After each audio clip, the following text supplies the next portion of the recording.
Good afternoon, you all. Thank you for coming. I'm going to start with what is historic today. This is the first time in American history today that a legal authority, that a court, a judge of this country, has found as a matter of law that the United States is being invaded. That has never happened before today. What does that trigger?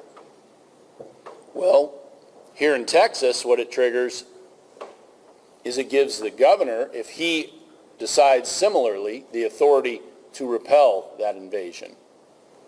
And all we're talking about is an operation that looks a lot like Title 42, which you've all come to know, the public health order on the border. Stopping people crossing or shortly after, taking them back to the border, putting them back over the border.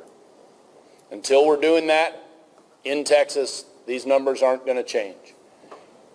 I've heard a lot of the positive things Governor Abbott's done to support desperate communities across Texas, and not just at the border. That's been critical and necessary and helpful.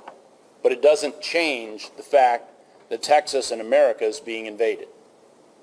As noted, the Attorney General of Arizona has entered an opinion. He was asked that question. He found the same thing. There is no legal authority that has found to the contrary. It's an Attorney General of Arizona and a judge of Texas. And they both came to the same conclusion, living with the same facts, and basing it on the same federal constitution. And of course, your judge here in Texas also noted that you all address the governor's authority when an invasion happens here in Texas. Having said that, that is historic. What I've heard here consistently, whether it's the sheriffs, the judges, the mayors, county attorney, is the desperation of communities on the front line of establishing and maintaining America's sovereignty, because the federal government isn't doing it. If you want to know how to do it right, literally the premier expert in the United States of America is here. Mark Morgan, former commissioner of Customs Border Protection, back when the leadership of that organization actually undertook to fulfill their mission of protecting the border of the United States. And he can tell you the ins and outs of how it should be being done. We all understand this administration has chosen as a matter of policy not to do that, not to protect the states against invasion. And so the results, I heard one of the sheriffs say, gosh, last year, it was right here, Sheriff Coe. Last year, we thought it was as bad as it could get. And we're tripling that.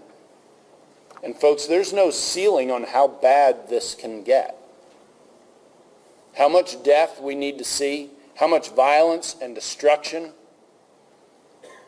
how much local communities and states and our whole country have to be overwhelmed, how much the poor of this country have to lose in opportunity before our own government, starting with the federal and working down to the state, actually take the action necessary and desperately pleaded for here today. Desperately needed. If we assume the Biden administration is going to stay on the course it has chosen, which no group of Americans supports,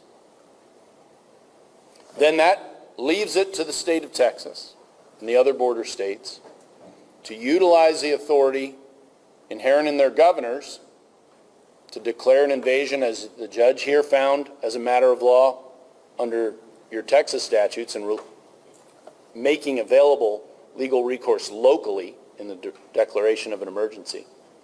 But a governor can do that and repel the invasion. An attorney general can issue an opinion in support, assuming that's what he believes the proper legal conclusion is, as Mark Brnovich, the attorney general of Arizona, did. I will leave it at that because I don't want to water down the historic occurrence that's happened here today. the declaration that this country is being and has continued to be invaded as a matter of constitutional law. That's not immigration law. It's not Title 42. It's the U.S. Constitution standing on its own. And I'm grateful to the judges who are here, shown the courage to take this step. I appreciate, as I always have, the sacrifice the law enforcement folks here make every day, along with everyone they lead, in filling the gap for our communities and standing between us and evil as they do every day. God bless each of you. Thank you for coming.